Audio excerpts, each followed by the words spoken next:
bon dia o bona nit.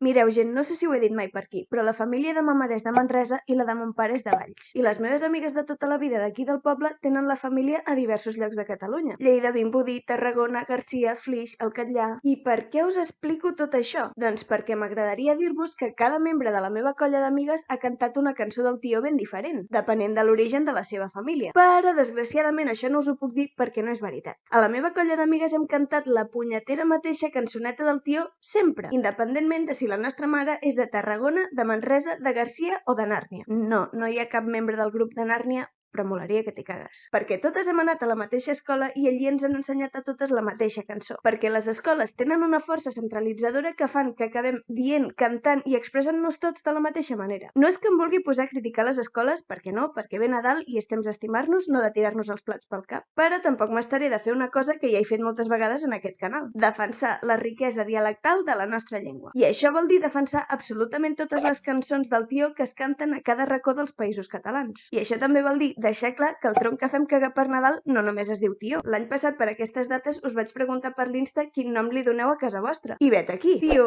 tronca, tiona, colometa, rabassa, tronc de Nadal, xoca, soca, soc, vaga... Però és veritat que la paraula tió és la més utilitzada, sobretot en català oriental. Falca publicitària. Aquest vídeo està patrocinat per Som Mainada. Habemos sponsor! Som Mainada és un canal de YouTube ultra mega recomanable si us interessa el contingut per infants. Pengen un fotimer de cançons i acudits molt variats i de molta qualitat. Dos amics estan decorant l'arbre de Nadal i un li diu a l'altre: avisa'm si s'encenen els llums. I el seu amic li contesta: ara sí, ara no. Ara sí, ara no. Però el que més em flipa de Som Mainada és que recullen les cançons en un munt de versions, tant en els diversos dialectes del català com en altres llengües. Podem, sisplau, apreciar la meravella que és el Baby Shark en basc?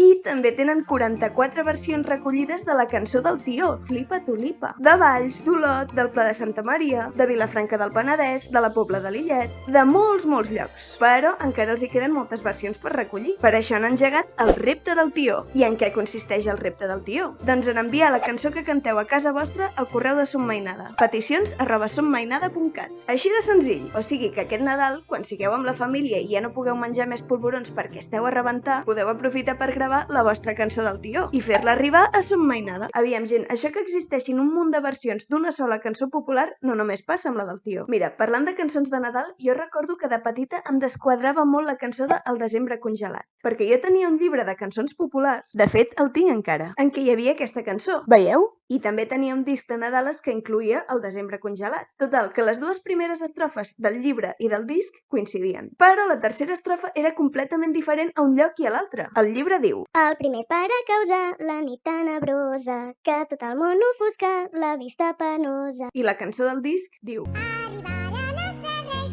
amb gran alegria, adorant el rei del cel en una establia. O sigui, no tenen res a veure. I això no és tot. Jo, que era una nena força curiosa, vaig decidir buscar la cançó a internet i em vaig trobar encara més versions que tenien noves estrofes, que no sortien ni al meu disc ni al meu cançoner. I jo pensava, què és aquest caos? Quina és la bona? Quina és l'original? Ara que sóc filòloga, em sento amb la potestat de respondre a l'Aida de 8 o 9 anys, que és l'edat que devia tindre quan em feia aquestes preguntes. I la resposta és: no hi ha cap desembre congelat més bo que cap altre. No és important quin és l'original perquè és una cançó popular. I la gràcia de les cançons populars és que cadascú se les fa a la seva mida. I com que en principi s'han anat transmetent oralment de generació en generació, s'han anat modificant i n'han sortit un munt de versions igual de vàlides. I això no només passa amb les cançons, sinó que afecta tota la literatura popular. O sigui, afecta tota la literatura que no té autor. Perquè, en definitiva, la literatura popular és això: literatura que ha perdut l'autor. No sé si us ha passat mai, però a mi de petita em descol·locava molt com m'explicaven els contes. Recordo que, per exemple, de la Caputxeta Vermella havia sentit que el llop es menjava l'àvia però la Caputxeta no, que el llop es menjava tant l'àvia com la Caputxeta, que el llop no es menjava cap de les dues perquè arribava un caçador a salvar-les just a temps. Fins i tot havia sentit que el llop es menjava tant l'àvia com la Caputxeta, però després arribava el caçador,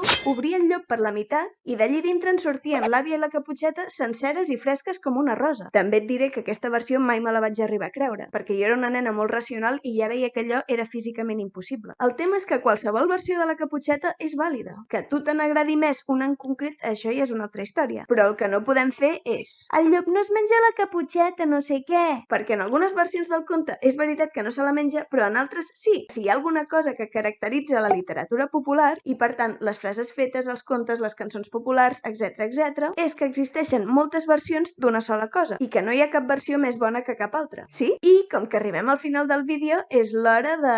És l'hora dels teletubis, és l'hora dels teletubis. No, és l'hora del castellanisme prohibit.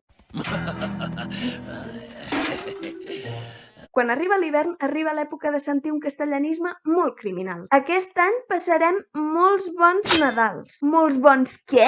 Enguany passaràs molt bon Nadal perquè en un any només hi ha un Nadal, una unitat de Nadal. Que en castellà parlin de Navidades és un altre tema. Ja sabem que en castellà són com a més pomposos i fan les coses en plural. Diuen buenos días, buenas tardes, buenas noches i Navidades. Doncs molt bé, en castellà està perfecte dir que passaremos muy buenas Navidades, però en català no. En català passarem molt bon Nadal, en singular. Una unitat de Nadal. Bones festes sí que ho diem en plural perquè celebrem més d'una festa. Nadal, Sant Esteve, Cap d'Any, els Reixos... O sigui que bones festes sí que ho podeu dir tranquil·lament. No és cap errada. I això és tot per avui. Recordeu que esteu convidadíssims a participar al repte del tió de Som Mainada. Va, animeu-vos-hi. I no res, molt bon Nadal. Feliç Nadal no, que us veig a vindre. En català sempre...